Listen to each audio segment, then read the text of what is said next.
Linia fierbinte la Strada, bună ziua! Deci la noi informația este confidențială. Niște bărbați v-au propus să plecați la muncă, în turism. Care a fost scopul, de fapt?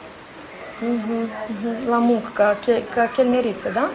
Și pașaportul a perfectat persoanele acestea, da? Club de noapte. Și ați fost impusă să faci ceva ce nu ați vrut?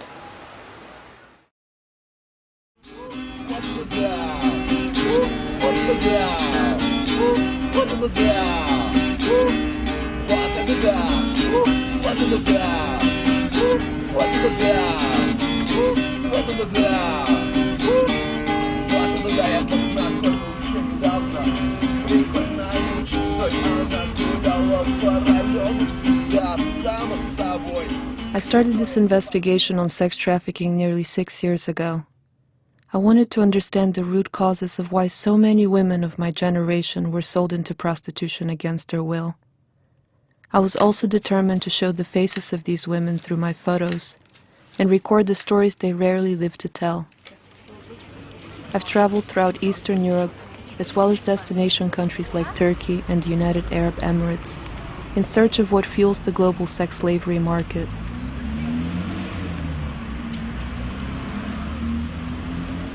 I've interviewed trafficked women, social workers, psychologists, attorneys, and NGO experts who attempt to explain the dark side of post-communism migration since the early 90s. Lilia Gorchak, a psychologist I've known and interviewed for the past 5 years, has counseled hundreds of girls at the secret shelter for trafficked women in Moldova. She explains who are the most vulnerable and likely to become prey for traffickers. Deci știți de la ce aș începe eu ca prima etapă? De la faptul că ea este o victimă la ea acasă.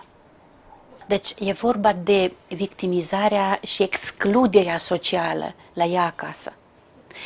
E vorba de femeile de la casele de copii care nu au niciun sprijin și eu de regulă spun nu au rezerve interioare și externe. A doua categorie sunt femeile care trec printr-un înalt nivel de violență domestică, fie în familia parentală a părinților, fie în familia soțului sau a concubinului. Și atunci ești gata să primească orice ofertă numai de a scăpa de această situație în care sunt ei. Deci cea de-a treia categorie este categoria femeilor care, mame solitare, care au de la 1 până la 4 copii, care nu au suport social. Suportul social pentru copil constituie $10 pe lună. Without doubt, poverty, corruption, and abuse are the root causes of this problem. After the fall of communism in 1989, Eastern European countries like Moldova, Romania, and Bulgaria faced enormous cultural and economic degradation. After decades of living in a Soviet bubble, protected and guarded from the West, Eastern Europeans finally had a chance to depart their homeland in search of dollars and euros abroad. My own family left Bulgaria in 1990. I've often wondered what might have happened to me as a young girl had we stayed behind. Martin Wiss, who heads the International Organization for Migration in Moldova, spoke with me about the chaotic years after the collapse of communism and the level of desperation that prevailed throughout the region. It was a very, very traumatic experience. And it wasn't just that all of a sudden there wasn't any money left or infrastructure didn't work and there was looting, there was severe corruption, much bigger than now. And these circumstances destroyed the social fabric. Families were ripped apart, alcoholism increased, suicide rates went up, life expectancies were reduced, migration was done in a precipitate way and created a lot of victims. Many people were left behind, many people were left to their own devices. To all intents and purposes, there was anarchy. And in a situation of where the law of the jungle reigns, I mean, those who are already weaker will be taken advantage of and will be pushed down further. La Strada International, a leading NGO in the area of counter-trafficking, established a hotline in Moldova in 2001. Since then, the hotline counselors have received more than 25,000 calls asking for help with repatriation, medical problems, and legal aspects related to trafficking. According to the counselors, in the early and mid-90s, travel agencies recruited women with false promises of jobs abroad. Nowadays, more than 50% are proposed work by friends, relatives, and people they know. Deseori mă întâlnesc cu cazuri când membrii familiei își răcolează însuși alți membri familiei. Surore, fete pe surorile sale, mama și ia fiica în prostituție. Acesta este un fenomen foarte periculos. Acest fapt ne confirmă deja că nici propriul copil nu este așa de scump mamei, cum este necesitatea de supraviețuire în sărăcia, în condițiile Republicii Moldova. Totuși, problema numărul 1 este sărăcia. Imposibilitatea de supraviețuire în sărăcia respectivă în satele Republicii Moldova. Dacă într-un sat cu o populație de 2000 populație, densitatea totală 2000 populație, dacă sunt 50 de locuri de lucru, tineretul, în principiu, nu are de ales decât a merge în activități criminale sau în riscul de a fi traficat. I spoke with Joe Davidson, a former FBI agent, about what happens when a woman is promised a job abroad only to discover she's been sold into prostitution. You're not going over to get a job in a restaurant. You're not going over to get a job in a factory where you're going, to produce shoes and you're going to get a better life. That's what they are told. And then they end up, as I mentioned, as soon as they get there, the passports are taken away, they're forcibly raped and with multiple partners, and they don't know the language, and then they're stuck. In order to understand how trafficking works and why it is so difficult for a woman to escape after she's been sold, we have to consider what happens during what is known as the break-in period, or the initial few days or weeks after a woman is sold into prostitution. She is systematically gang-raped, beaten, and threatened until her will to fight or escape her captors is utterly destroyed. Once you've been forced to have sex with 30 or 40 people within a day or two, what's left with your self-esteem, what's left with your morality? Hard to get those victims back on their feet again. So once you break that mental block down, there's no turning back emotionally, and I'm not a psychologist, psychiatrist, but there's a lot of studies to show, it's a brainwashing, just like any other kind of brainwashing, except this is very demoralizing, and once you've been dirtied, tainted, it's hard to get out of that. And the traffickers will trade, and the whole idea is to get fresh girls for their clients. They don't want to see the same girls, so they'll rotate these girls, and these girls are traded amongst the traffickers. They'll eventually get sent to Belgium, then they'll be there 2 or 3 weeks, and maybe to go to Spain, and then to Germany, and they're put in the system for months on end, years possibly, but that's the way it normally happens. They'll come in and they're there for 2 or 3 weeks. They don't want them to get used to where they're at. They don't want them to try to escape. They don't want them to pick up the language. We're just, thrown in vans, driven, all darked out windows. They come in at night. They get sent up in an apartment, warehouse with, beds, whatever set up, and they have no idea that they had been in Germany, for instance. Lilia tells me about one of her cases, a young woman trafficked to Turkey. Her body was sold by the minute, $1 per minute, $5 for 5 minutes, available for any man who could pay the price. Deci, descriu situația, descriu acest exemplu. Da? Deci, într-un apartament cu 4 camere, locuia stăpânul, soția și cei 4 copii. În a 4-a cameră locuia 4 fete care acordau servicii sexuale. Pe podea erau niște plapome, clientul venea, era deservit pe podea, alături de toate celelalte 3 care erau, fie cu client, fără. Puteau fi cu un comitent 2-3 bărbați să facă sex în aceeași cameră pe aceleași plapome. Îmi spuneau femeile de acolo că vroiau să se sinucidă și nu aveau cu ce. Nu puteau să-și pună capăt zilelor. pentru că nu aveau nimic ce ar putea să le salveze. Ferestrele erau cu gratii, deci ieșirii nu aveau, la WC erau respectiv conduse aici în apartament, acolo li se arunca o pizza și niște fructe și atât. A lot of people ask me whether the women who are trafficked are really that naive and unaware that they may become prey to traffickers. Don't they know what they're getting into? It's a complicated question to answer. If you make, $15 a month and you have a sick mother and the father is dead and your younger brother has to go to school and you're accumulating debts to pay for the treatment of your mother, somebody has to do something. That's why people sell their kidneys. I simplify a little bit, in certain poverty contexts you can say, men start to steal and women may resort to prostitution. But if you look at the things that push them, there's a very big question mark as how voluntary. And it's very difficult, and any simplification doesn't do justice. It's an insult to the person. Every time I talk about this subject, people want to know how to put an end to sex trafficking.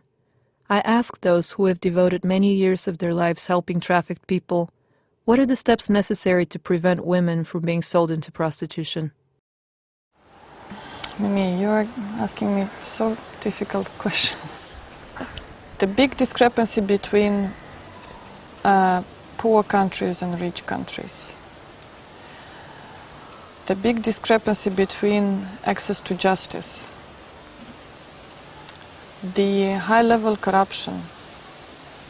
I'm not sure you want an answer from me unless we tackle these issues, all these hotlines, and will not solve the situation.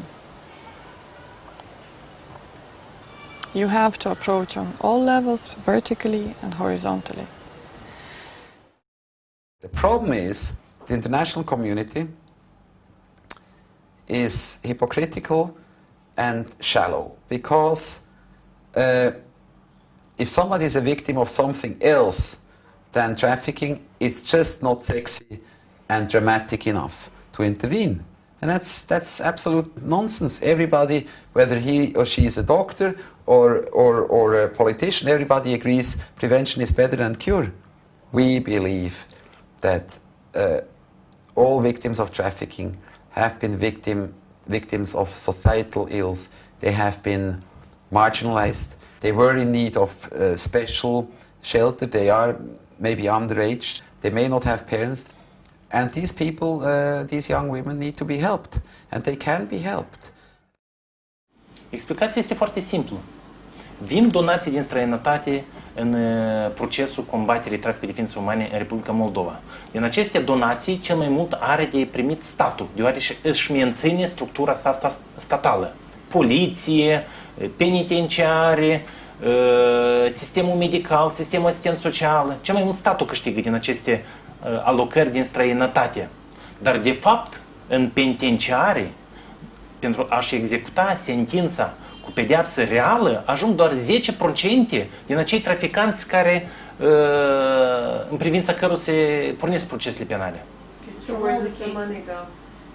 Nou, banii se duc la întreținerea, iarăși, a structurilor de stat. Poliția, And their salaries. grănicerile, da, pentru salariile acestor funcționari. And do they live well? O duc foarte bine. So that it never really reaches the villager somewhere in some village in Moldova.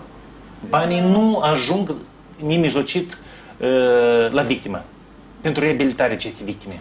Banii ajung la funcționari pentru a-și crea condiții normale de lucru. Structura este foarte mizeră. That's very frustrating. Asta e situația reală. Mulți spun că fenomenul traficului în Republica Moldova deja diminuează, dar el devine mai agresiv. Pentru că fenomenul acesta, a atins deja spiritul omului, educația omului. Omul nu mai are nimic ca sfânt în sine. Cel mai periculos pentru om este atunci când îi interzici de a gândi. What would you say to people here if they're watching something that's happening, let's say in Eastern Europe in this case, or in the Middle East, and they say, okay, well this is terrible, but I really don't see how it affects me. What would you say about that? One is, it's the noble idea of America itself. We don't sit as a country on the sideline just because it doesn't impact us. That's not what we should be doing. We're beyond just protecting our borders. Those days are over. It's a small world, and we should care.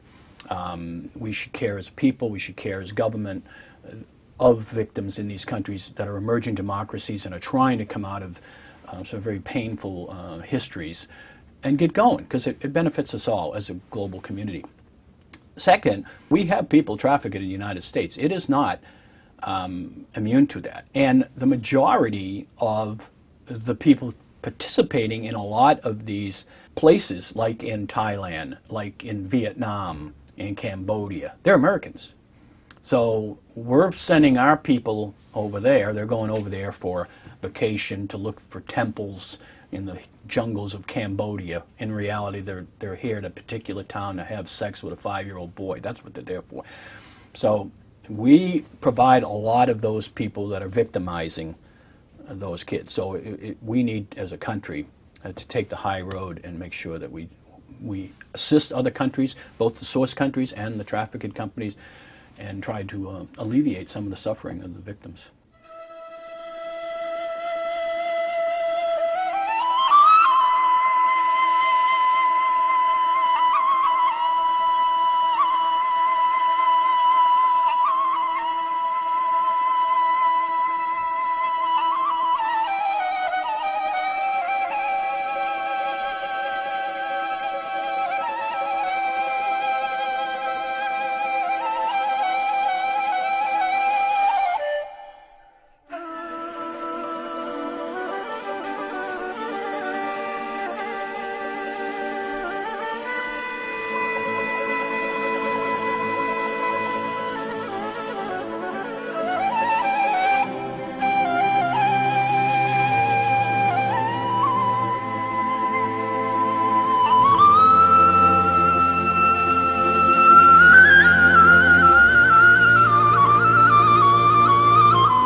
Anna Revenko has 2 daughters.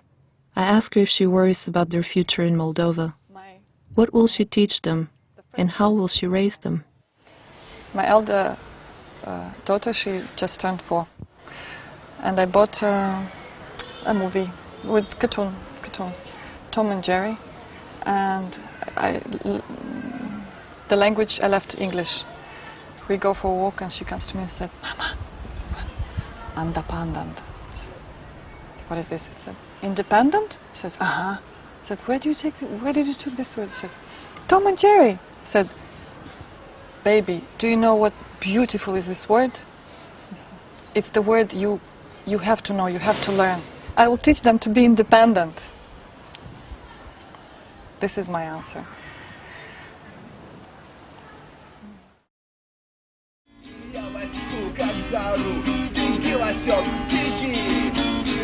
Давай ломиться, разбежались туда-куда. Потом мне Вася позвонил, сказал: вот это да, вот это да, вот это да, вот это да, вот это да, вот это да, вот это да, вот это да, вот это да, я познакомился недавно.